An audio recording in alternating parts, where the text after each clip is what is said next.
चंद्रयान-3 का विक्रम लैंडर जब से चांद की सतह पर लैंडिंग किया है, तब से लेकर अब तक चांद की दुनिया के भयानक खुलासे कर रहा है।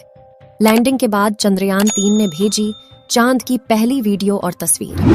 दिखा चांद के दक्षिणी ध्रुव का ऐसा खौफनाक मंजर। अगले 14 दिनों तक चांद पर घूमते हुए चंद्रयान करने वाला है बड़ा कमाल। इसरो का यह मेगा प्लान देखकर दुनिया भर की स्पेस एजेंसीज हैरान हो गई है। दोस्तों, चांद की कक्षा में पहुंचने से लेकर आज तक इसरो के चंद्रयान-3 ने हर रोज लगभग नई तस्वीरें और वीडियो भेजा है।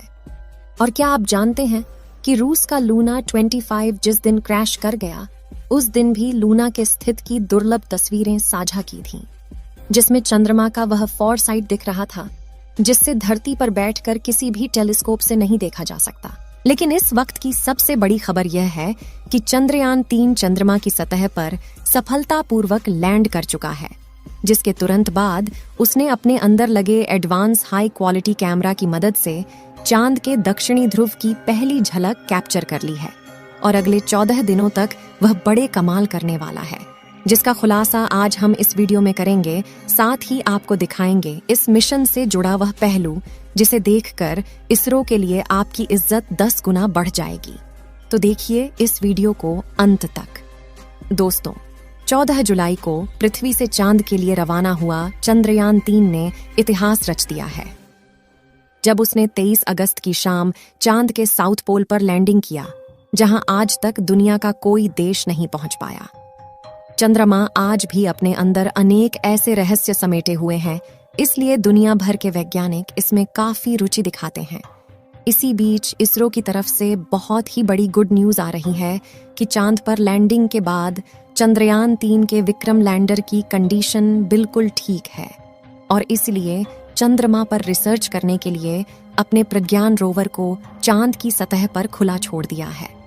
और ये रोबोट अगले 14 दिनों तक चांद के बहुत बड़े खुलासे करने वाला है।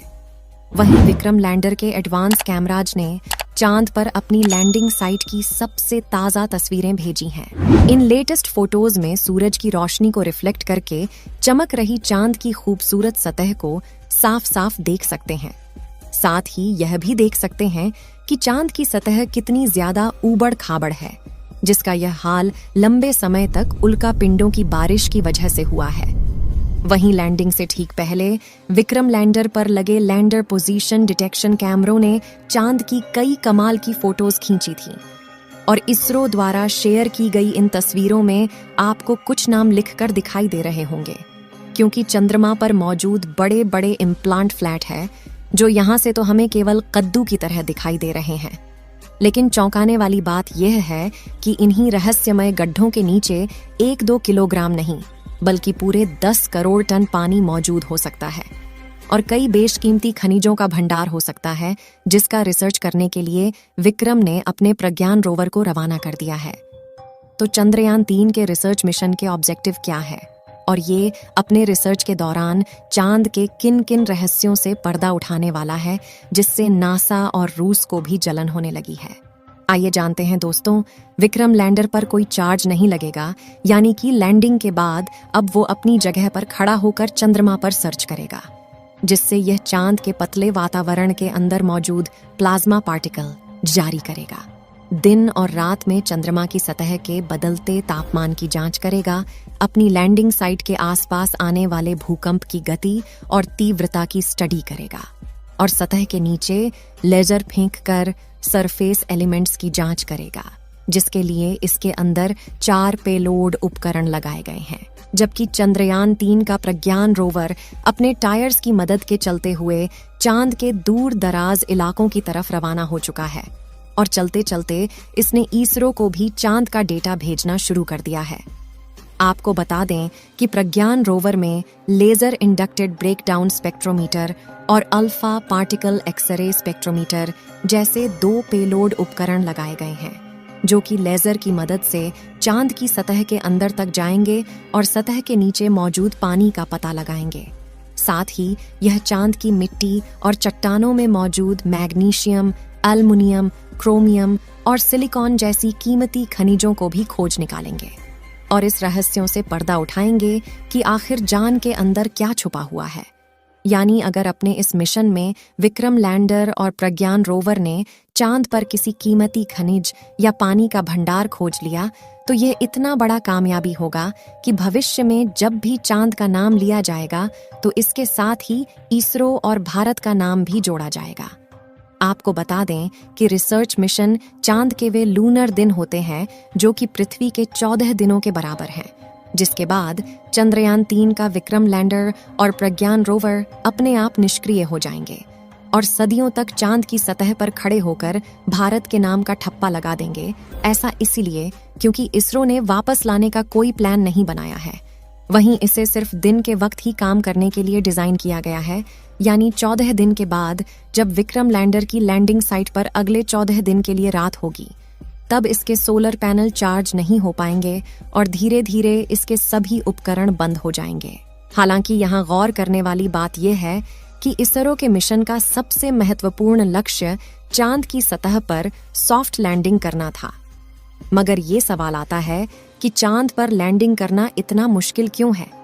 क्यों 23 अगस्त का दिन इसरो के इतिहास का सबसे ऐतिहासिक दिन बन चुका है? और क्यों इसरो की इस उपलब्धि से ब्रिटेन, चीन और रूस जलकर राख हो चुके हैं?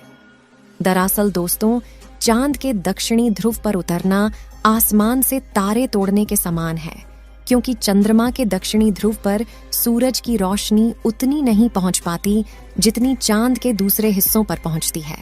इसी वजह से चांद के दक्षिणी ध्रुव पर चारों तरफ घनघोर अंधेरा रहता है। वहीं पृथ्वी से चंद्रमा के इस क्षेत्र की दूरी ज्यादा होने की वजह से लैंडिंग के दौरान कमांड सेंटर का लैंडर से संपर्क टूटने का खतरा बना रहता है। साथ ही चांद पर ऐसा कोई मजबूत वायुमंडल भी नहीं है जो लैंडिंग के दौरान घर्षण पैदा करके लैंडर की रफ्तार को कम कर सके।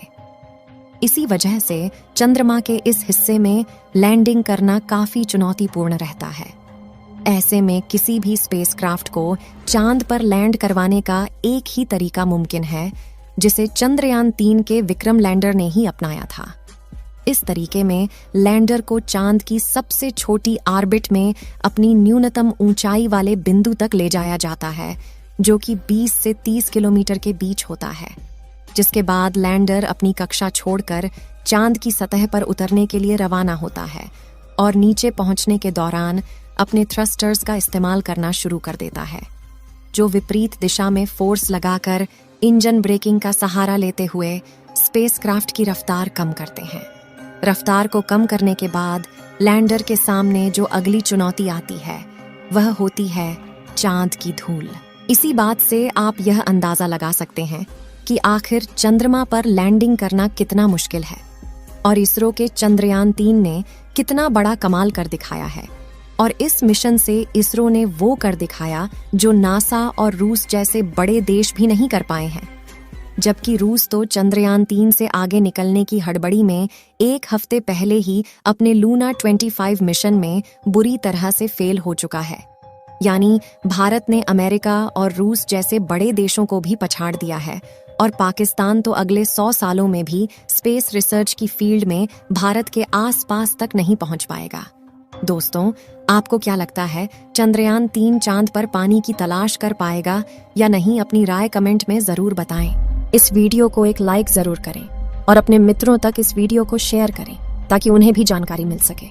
और भी नॉलेजेबल वीडियो के लिए अपने भरोसेमंद चैनल को सब्सक्राइब जरूर करें और बेल आइकन को ऑल पर सिलेक्ट करना बिल्कुल ना भूलें। मिलते हैं किसी और नॉलेजेबल वीडियो के साथ।